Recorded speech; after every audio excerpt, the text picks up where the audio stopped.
కత్తెర పెట్టుకొని తిరుగుతున్నా అంటాడు. నాకు తెలియకడితే జేబులో కత్తెర ఎవడు పెట్టుకుంటాడే? ఇక మీకు ఎరికే. ఆయన నాకు తెలియకడితే జేబులో కత్తెర పెట్టుకొని తిరుగుతాడు ఎవడన్నా ముఖ్యమంత్రి. కొద్దిగా అటు ఇటు అయితే డేంజర్ కాదు, ఇట్లుంటుంది కథ. నేనేమంటున్నా, మీరు గుర్తు పెట్టుకోండి. ఇక గిసొంటోడు ముఖ్యమంత్రి అయితే మాకు కూడా సిగ్గే ఉన్నది, మాకు కూడా సిగ్గు అనిపిస్తుంది. అమ్మ ఏడోకెళ్ళి వచ్చిండ్రు రాబోయి, ఏడుకెళ్ళి మోపోయినా మాకు కూడా బాధనే ఉంది. అందుకే మూతి మీద తన్నినట్టు సమాధానం చెప్పాలంటే, జాడిచ్చి తన్నినట్టు మొన్న హైదరాబాద్లో ఎట్లా తన్నినరో మళ్ళొకసారి కాంగ్రెస్ని అట్లే జాడిచ్చి సికింద్రాబాద్లో, చేవేళ్ల, మల్కాజ్గిరిలో మళ్ళా జాడిచ్చి తంతే ఆ నోరు మూత వడాలే. ఒక్క సీటు గెలవరు అనే నోరు, అడ్డమైన కారు కూతలు మూత వడాలంటే కారు ఉరకాలే.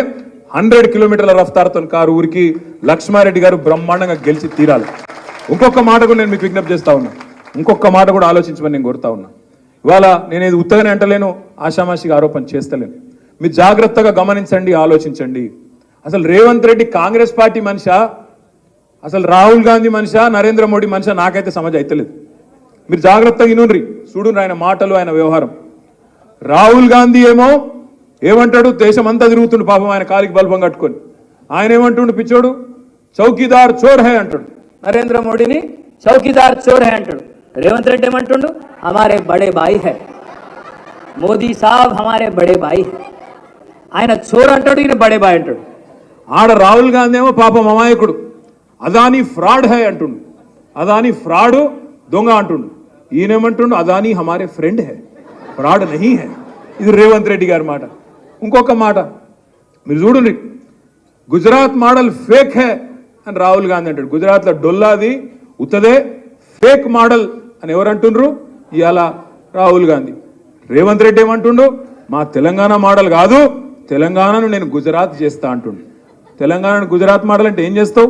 ఇక్కడ కూడా గోద్రా లెక్క, ఇక్కడ కూడా మైనారిటీల కొంపలు ఉచ్చుకొని బుల్డోజర్లు తెచ్చి ఇండ్లు గులగొట్టి దిక్కుమాలిన పనులు చేసి హిందూ ముస్లిం ఫీలింగులు తెస్తావా? ఏంటిది గుజరాత్ మోడల్ అంటే? రాహుల్ గాంధీ ఏమో అరవింద్ కేజ్రీవాల్ని అరెస్ట్ చేసుడు తప్పు, లిక్కర్ స్కామ్ లేదు, మన్ను లేదని ఆయన అంటుండు, నా ఇన్సాఫియా అంటుండు. రేవంత్ రెడ్డి ఏమో కవితమ్మని అరెస్ట్ చేసుడు కరెక్టే, స్కామ్ అని ఇక్కడ వీడు మాట్లాడతాడు. నేను అందుకే అంటున్నా, ఎవల మనిషివి నువ్వు? రాహుల్ గాంధీ మనిషివా, కాంగ్రెస్ మనిషివా, బీజేపీ మనిషివా, నరేంద్ర మోడీ మనిషివా చెప్పు. నువ్వే ఆలోచించు, మీరు జాగ్రత్తగా ఆలోచించు. ఆయననేమో చౌకీదార్ చోర్ అంటే, ఈయననేమో నై బడే బాయ్. ఆయన ఫ్రాడ్ అంటాడు అదాని, ఈయననేమో ఫ్రెండ్ అంటాడు. లిక్కర్ స్కామ్ లేదని ఆయన అంటాడు, స్కామ్ ఉందని ఈయన అంటాడు. గుజరాత్ మోడల్ ఫేక్ అని ఆయన అంటాడు, కాదు జబర్దస్త్ మోడల్ అని ఈయన అంటాడు. నేను అందుకే అంటున్నా, మిత్రులారా ఆలోచించుండ్రి. ఒక్క ఓటు ఇవాళ రేవంత్ రెడ్డి పార్టీకి వేసినా మళ్ళా అది అల్టిమేట్గా లాభం అయ్యేది బీజేపీకే. ఇది నేను చెప్తున్నా, మీరు రాసి పెట్టుకోండి, గుర్తు పెట్టుకొని, యాద పెట్టుకొని. నేను చెప్తే ఇవాళ మీకు కొద్దిగా ఎక్కువ చెప్తున్నామో అనిపిస్తుంది, కానీ రేవంత్ రెడ్డి రేపు ఆయన స్కెచ్ అంతా ఒకటే. ఒక 30-40 మంది కాంగ్రెస్ ఎమ్మెల్యేలను వేసుకోవాలి, ఎత్తుకోవాలి. దబ్బన వస్తే మన టీఆర్ఎస్లో కూడా 5-10 మందిని గుంజుకోవాలి. మొత్తానికి అందరు కలిసి బీజేపీలకు డైవ్ కొట్టాలి, మోడీ దగ్గర పోయి కాళ్ళ దగ్గర కూర్చోవాలన్నదే రేవంత్ రెడ్డి యొక్క ఎత్తుగడ. ఇది పార్లమెంట్ తర్వాత జరుగుతుంది, పార్లమెంట్ తర్వాత ఇదే జరుగుతుంది, మీరు యాద పెట్టుకోండి. ఎందుకంటే ఇప్పటికి నేను 10 సార్లు అన్నా ఈ మాట, రేవంత్ నువ్వు చెప్పు అన్నా, చెప్తలేడు. ఎక్కడ కమిట్ అయితలేడు. దబ్బన కమిట్ అయితే మళ్ళీ ఎక్కడ దొరకబట్టుకుంటారు అని కమిట్ అయితలేడు. మల్కాజ్గిరి రమ్మంటే కమిట్ కాడు. రేవంత్ నువ్వు ఉంటావా కాంగ్రెస్లో, బీజేపీలో పోతావా అంటే కమిట్ కాడు. ఎందుకంటే ఆయనకు అలవాటు, అన్ని పార్టీలు ఖతమైపోయినాయి, అన్ని చూసిండు ఆయన. మొదలు చాలు చేసిండు, బీజేపీలోకి వెళ్ళి షురువు అయింది ఆయనది. ఏబీవీపీలు ఉండే ఆంచెల్లి టీఆర్ఎస్లోకి వచ్చిండు, టీఆర్ఎస్లోకి వెళ్ళి టీడీపీలోకి పోయిండు, టీడీపీలోకి వెళ్ళి కాంగ్రెస్లోకి పోయిండు, కాంగ్రెస్లోకి వెళ్ళి మళ్ళీ రేపు కంపల్సరీ బీజేపీలకు మళ్ళీ మాతృ సంస్థలకే రేవంత్ రెడ్డి పోతాడు. ఇది మీరు యాద పెట్టుకోండి అనే మాట కూడా నేను మీకు విజ్ఞప్తి చేస్తా ఉన్నా. ఎందుకంటే పచ్చి అవకాశవాది తప్ప ఆయనకు ఇంకొక ఎజెండా లేదు, మన్ను లేదు.